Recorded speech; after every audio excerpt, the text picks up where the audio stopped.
स्वागत है दोस्तों आपका अपना YouTube channel God it true में। आज हम लोग सुनेंगे मंगलवार व्रत की पौराणिक कथा को। व्यास जी ने कहा, एक बार नैमिषारण्य तीर्थ में 80,000 मुनि एकत्र होकर पुराणों के ज्ञाता श्री सूत जी से पूछने लगे, हे महामुने, आपने हमें अनेक पुराणों की कथाएं सुनाई है। अब कृपा करके हमें ऐसा व्रत और कथा बताएं जिसके करने से संतान की प्राप्ति हो तथा मनुष्यों को रोग शोक अग्नि सर्व दुख आदि का भय दूर हो, क्योंकि कलि युग में सभी जीवों की आयु बहुत कम है।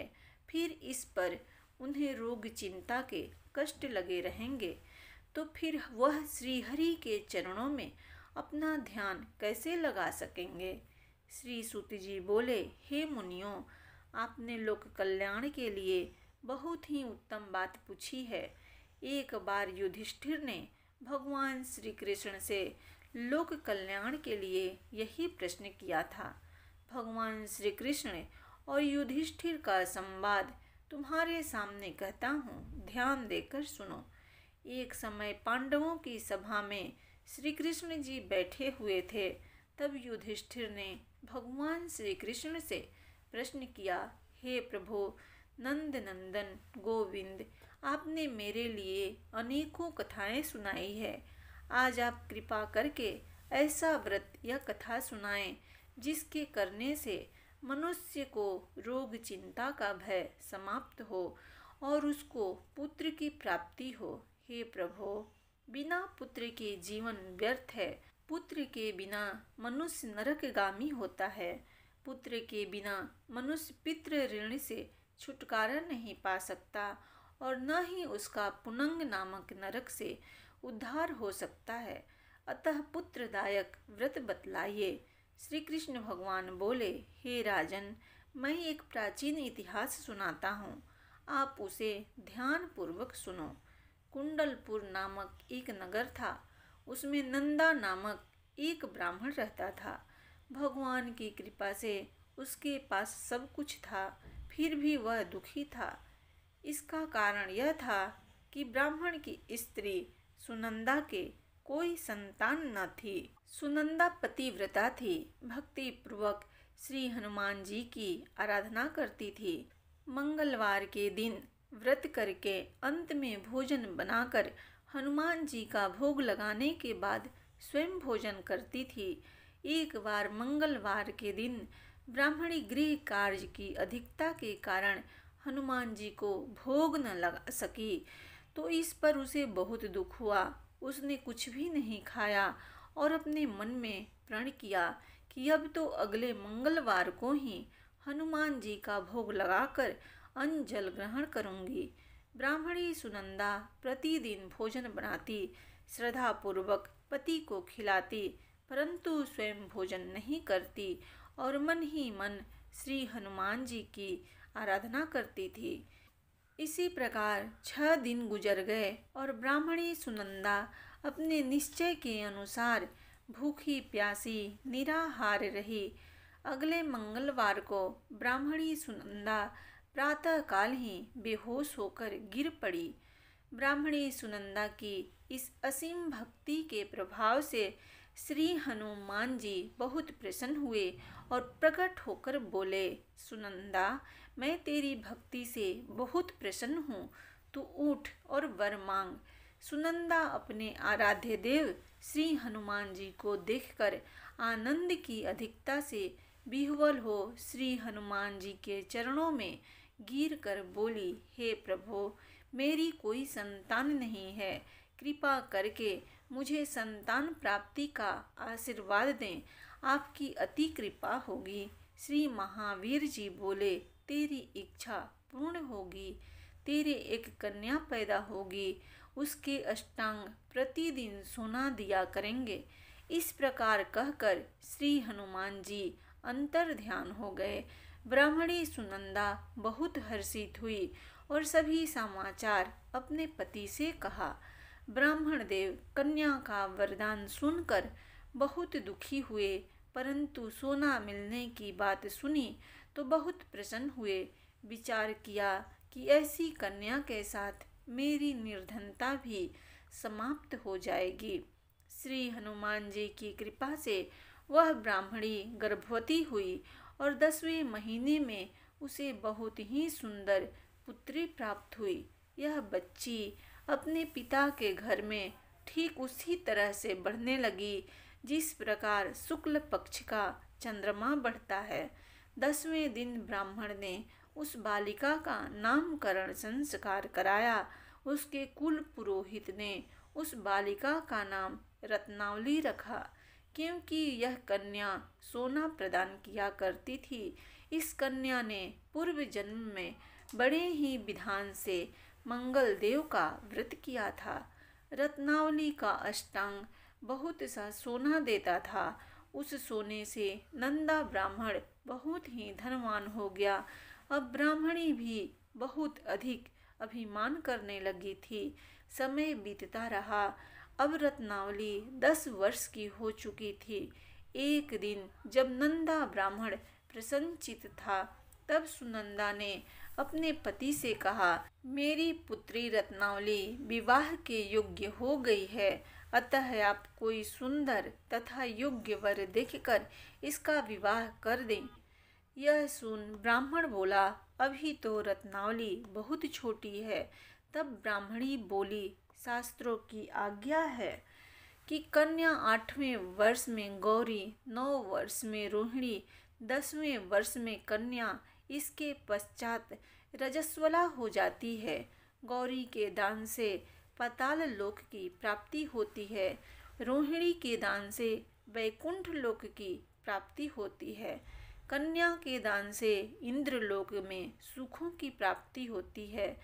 अगर हे पतिदेव रजस्वला का दान किया जाता है तो घोर नरक की प्राप्ति होती है।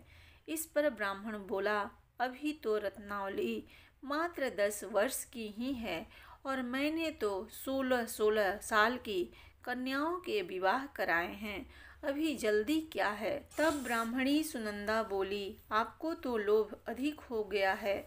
लगता है शास्त्रों में कहा गया है, माता पिता और बड़ा भाई रजस्वला कन्या को देखते हैं तो अवश्य ही नरकगामी होते हैं। तब ब्राह्मण बोला, अच्छी बात है, कल मैं अवश्य ही योग्य वर की तलाश में अपना दूत भेजूंगा। दूसरे दिन ब्राह्मण ने अपने दूत को बुलाया और आज्ञा दी कि जैसी सुंदर मेरी कन्या है वैसा ही सुंदर वर उसके लिए तलाश करो। दूत अपने स्वामी की आज्ञा पाकर निकल पड़ा। पंपई नगर में उसने एक बहुत सुंदर लड़के को देखा। यह लड़का एक ब्राह्मण परिवार का बहुत गुणवान पुत्र था। इसका नाम सोमेश्वर था। दूत ने इस सुंदर व गुणवान ब्राह्मण पुत्र के बारे में अपने स्वामी को पूर्ण विवरण दिया। ब्राह्मण नंदा को भी सोमेश्वर अच्छा लगा। फिर शुभ मुहूर्त में विधि पूर्वक कन्या दान करके ब्राह्मण ब्राह्मणी संतुष्ट हुए। परंतु ब्राह्मण के मन में तो लोभ समाया हुआ था। उसने कन्या दान तो कर दिया, पर वह बहुत खिन्न भी था। उसने विचार किया कि रत्नावली तो अब चली जाएगी और मुझे इससे जो सोना मिलता था वह अब मिलेगा नहीं। मेरे पास जो धन था कुछ तो इसके विवाह में खर्च हो गया और शेष बचा है वह भी कुछ दिनों पश्चात समाप्त हो जाएगा। मैंने तो इसका विवाह करके बहुत बड़ी भूल कर दी है। अब कोई ऐसा उपाय हो कि रत्नावली मेरे घर में ही बनी रहे, अपनी ससुराल ना जावे। लोभ रूपी राक्षस ब्राह्मण के मस्तिष्क पर छाता जा रहा था। रात भर अपनी सैया पर बेचैनी से करवटे बदलते बदलते उसने एक बहुत ही क्रूर निर्णय लिया। उसने विचार किया कि जब रत्नावली को लेकर उसका पति सोमेश्वर अपने घर के लिए जाएगा तो वह मार्ग में छिपकर सोमेश्वर का वध कर देगा और अपनी लड़की को अपने घर ले आवेगा, जिससे नियमित रूप से उसे सोना भी मिलता रहेगा और समाज का कोई मनुष्य उसे दोष भी नहीं दे सकेगा। प्रातःकाल हुआ तो नंदा और सुनंदा ने अपने जमाई तथा लड़की को बहुत सारा धन देकर विदा किया। सोमेश्वर अपनी पत्नी रत्नावली को लेकर ससुराल से अपने घर की तरफ चल दिया। ब्राह्मण नंदा महालोभ के वशीभूत हो अपनी मति खो चुका था। पाप पुण्य को उसे विचार न रहा था। अपने भयानक व क्रूर निर्णय को कार्य रूप देने के लिए उसने अपने दूत को मार्ग में अपने जमाई का वध करने के लिए भेज दिया था, ताकि रत्नावली से प्राप्त होने वाला सोना उसे हमेशा मिलता रहे और वो कभी निर्धन न हो। ब्राह्मण के दूत ने अपने स्वामी की आज्ञा का पालन करते हुए उसके जमाई सोमेश्वर का मार्ग में ही वध कर दिया।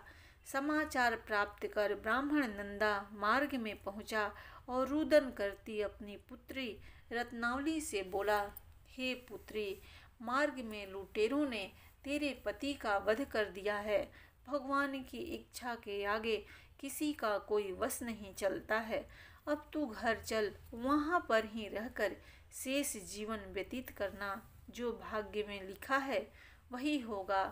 अपने पति की अकाल मृत्यु से रत्नावली बहुत दुखी हुई। करुण क्रंदन व रुदन करते हुए अपने पिता से बोली, हे पिताजी, इस संसार में जिस स्त्री का पति नहीं है उसका जीना व्यर्थ है। मैं अपने पति के साथ ही अपने शरीर को जला दूंगी और सती होकर अपने इस जन्म को, माता पिता के नाम को तथा सास ससुर के यश को सार्थक करूंगी। ब्राह्मण नंदा अपनी पुत्री रत्नावली के वचनों को सुनकर बहुत दुखी हुआ। विचार करने लगा, मैंने व्यर्थ ही जमाई वध का पाप अपने सिर लिया। रत्नावली तो उसके पीछे अपने प्राण तक देने को तैयार है। मेरा तो दोनों तरफ से मरण हो गया। अब तो न तो धन मिलेगा न तो जमाई वध के पाप के फल स्वरूप यम यातना भी भुगतनी पड़ेगी। यह सोचकर वह बहुत खिन्न हुआ। सोमेश्वर की चिता बनाई गई। रत्नावली सती होने की इच्छा से अपने पति का सिर अपनी गोद में रखकर चिता में बैठ गई। जैसे ही सोमेश्वर की चिता को अग्नि लगाई गई, वैसे ही प्रसन्न हो मंगलदेव वहां प्रकट हुए और बोले, हे रत्नावली, मैं तेरी पति भक्ति से बहुत प्रसन्न हूँ, तू वर मांग।